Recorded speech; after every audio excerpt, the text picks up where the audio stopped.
Year after year, fashion trends evolve. For a while, we had jeans becoming baggier and baggier and baggier, until the inevitable pendulum swing back towards more balanced, straighter cuts. Things that were trendy 20 years ago come back. New trends appear. Things are always moving in the world of fashion, but not all trends stick. Some get traction and actually become part of the current state of fashion for some time. Others die off after a year or even just a few months. In today's video, I'll be going over this article of the biggest men's fashion trends in 2026, according to GQ. And I'll talk about which trends I'm excited for and would actually wear, and which trends I'm not as keen about.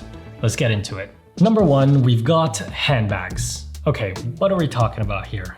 Totes, shoulder bags, crossbodies. Okay, so they're pretty much referring to any bag that can be carried by hand or on the shoulder. I'm all for it. It's funny, when I hear handbag, it still has somewhat of a feminine connotation to it. Even if you search for the definition on Google, it describes it as typically used by women. But I think us men don't have to be forced to only wear backpacks or the typical corporate briefcase. I mean, don't get me wrong, I love a beautiful briefcase and a good backpack, but there are so many cool bag options out there to carry your daily essentials. Different materials, designs, the options are endless. And we've been seeing all kinds of bags taking the spotlight in menswear recently. And I think that's a refreshing shift. Number two, high and tight versus, V's, as in V-necks. Okay, so high V-necks as opposed to low, deep V's. I think that's a good one. I've never been a fan of those super low, deep V-necks, especially on t-shirts. And I don't really wear V-necks often, but I do think a good V-neck sweater that's not too low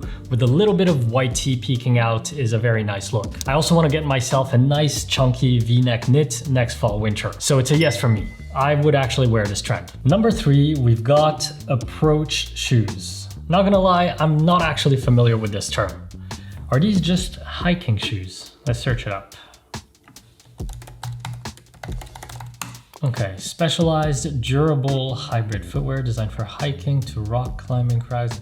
Okay, I feel like this is another one of those Solomon-like trends, where you have people who have never hiked in their life wearing hiking shoes to drink an overpriced matcha latte at the local hipster coffee shop. And I'm so sorry if you feel called out by this. If it makes you feel any better, I also have a pair of Solomons, so I'm just as guilty of it. But that is one trend I regretted buying into, and I don't want to make that same mistake again. And hopefully you don't either. All jokes aside, wear what you want to wear. If you like this style of shoe, rock them. Maybe you've got more of an outdoorsy tech wear style and they fit your wardrobe really well. So I'm only speaking for myself here, and I'm personally not a huge fan. So this is a trend I will not be partaking in. Next up, we have mid-length car coats. I believe all car coats are mid-length, or at least they're supposed to be, because they were originally designed to protect drivers and passengers from the elements in the early 1900s, when cars were mostly open top. And the mid-thigh length allowed for better comfort and ease of movement while sitting in a car. But did they ever really go out of style?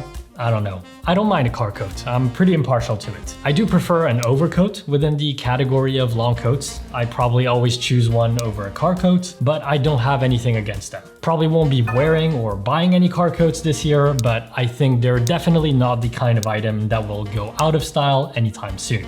Number five, ballet flats for boys. Okay, that's a pretty wild one. I don't think that's a trend that I'll be able to get behind. And I say that as a dancer, by the way. I don't think I've ever said this on my channel, but I was a dancer for a big part of my life. From the age of 15 to around 25, 26. I would mostly do hip hop, but I've also done a bit of ballroom and danced in some musicals. But with that said, I think we should leave the ballet flats to the ballet dancers in the ballet studio, and the hiking shoes for the hiking trail. But again, hey, if you disagree, if you want to rock some ballet flats to work, it's all good. You do you.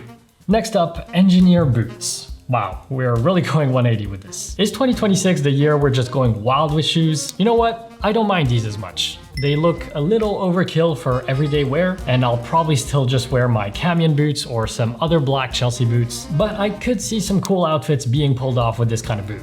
All right, 3-button suits. That's a pretty niche one. Most single-breasted suits come with 2 buttons where only the top one is supposed to be closed. So 1-button and 3-button suit jackets tend to be less common, but I quite like 3-button ones, to be honest. It makes for a higher intersection point of the lapels, which makes it feel a little more like a jacket, as in not a suit jacket, but an actual outerwear jacket. And in this case, classical menswear would say you're supposed to either close the top 2 buttons or just the middle one. I actually own a burgundy 3-button Marni blazer, which I haven't worn in a while. I was considering selling it, but maybe I'll think about bringing it back in my rotation instead. Number 8, a little fun as a treat. Quirky title. So we're basically talking fun, quirky items with a tongue-in-cheek design. Fashion that doesn't take itself too seriously. Some examples they link are these connected chino denim pants from the Japanese brand Yoke. That's pretty funky. A graphic tee and this watering can pendant. That's fun, but I wouldn't spend 2.7k on a fun piece. If we're talking ironic designs, I feel like that's a trademark of Virgil Abloh's pieces, the way he used text and quotation marks. And I'm all for a graphic tee once in a while and creative, quirky designs when done sparingly, because fashion is meant to be fun after all. So I'll give it a yes to this trend. Number 9, we've got braided belts. I actually tend not to wear belts because I like to get all of my pants tailored to fit perfectly at the waist. So adding a belt doesn't really serve any functional purpose for me. I have nothing against them. I think visually they can look great. They can help break up an outfit or add a little interesting visual element. So it's really just personal preference. I like my pants to fit well without a belt, and then I just don't really feel like adding the weight of a belt on top. So I won't be indulging in any braided belts for the time being, but if you wear belts, I think a braided one can be a nice change from a classic leather one. It adds a little pop of texture, and I feel like it gives your outfit a more casual, nonchalant vibe. Braided belts kind of make me think of holidays for some reason. Next, we have vintage DKNY. Oh gosh, I remember DKNY. What happened to this brand? I hadn't heard of this name in a long time. I don't really remember their pieces being that extraordinary, but I think shopping vintage is always a positive. There's so much waste involved in the fashion industry already, so I'm all for buying secondhand.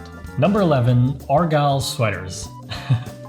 That's funny. When I was a kid, I had a phase where I was really into Justin Timberlake, and I started wearing these Argyle sleeveless sweaters because I had seen him wearing one. And since then, I've always seen Argyle sweaters as very old school, but in a very uncool way, like something your unfashionable grandpa would wear. But hey, dressing like a grandpa is kind of becoming the new cool, so I could see this catching on. I've actually been seeing some Argyle sweaters pop up in different lookbooks and on the online fashion space more and more recently. And I kind of see it. I probably won't invest in one myself because I have a feeling it wouldn't really end up being a mainstay in my wardrobe season after season, and I try to be super harsh with what makes it to my wardrobe nowadays. I've become a shameless outfit repeater, and I don't think I'll be repeating that many outfits with an Argyle sweater, so I'll have to pass on this trend. Number 12, the last shoes standing. What are we referring to here? The sneaker has been dead, ish, but okay. Loafers have died a quiet death. All that's gonna be left is the final word, the black derby. Okay, I'm not sure I fully agree with this take here. Yes, people don't really get excited about sneakers anymore, and there's definitely been a decline, but on a macro level, I think they're far from dead, and I think loafers and boots are very much still thriving. Black derbies have and will continue to be a classic, timeless shoe. Could we see an increase of derby wearing folks in the fashion space? Maybe, probably. But I wouldn't call them a trend by any means. They're a proven classic that have been around since, I believe, the 1900s at least, and they're probably gonna be around for a while longer. At number 13, we have sexy metal frames. I love eyewear in general.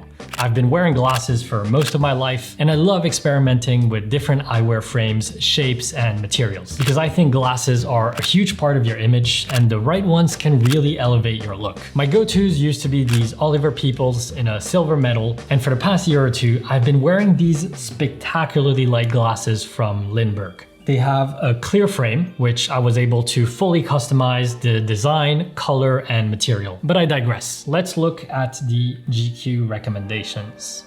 Okay, so we have all sunglasses here. I like the tinted lenses. They're all using earth tones, soft greens, browns, yellows.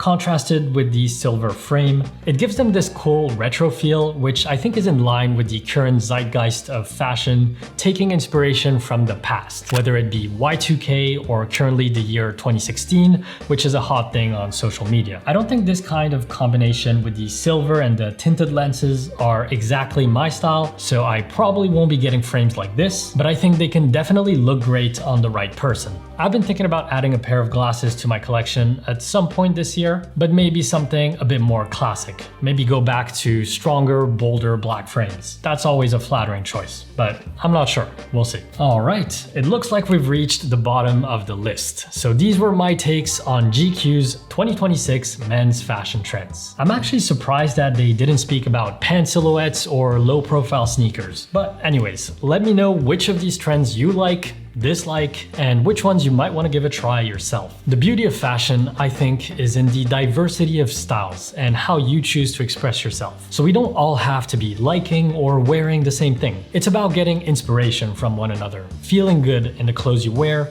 and having fun with your fashion. So I hope you enjoyed this video, my friend. I wish you a beautiful day, and I will see you in the next one.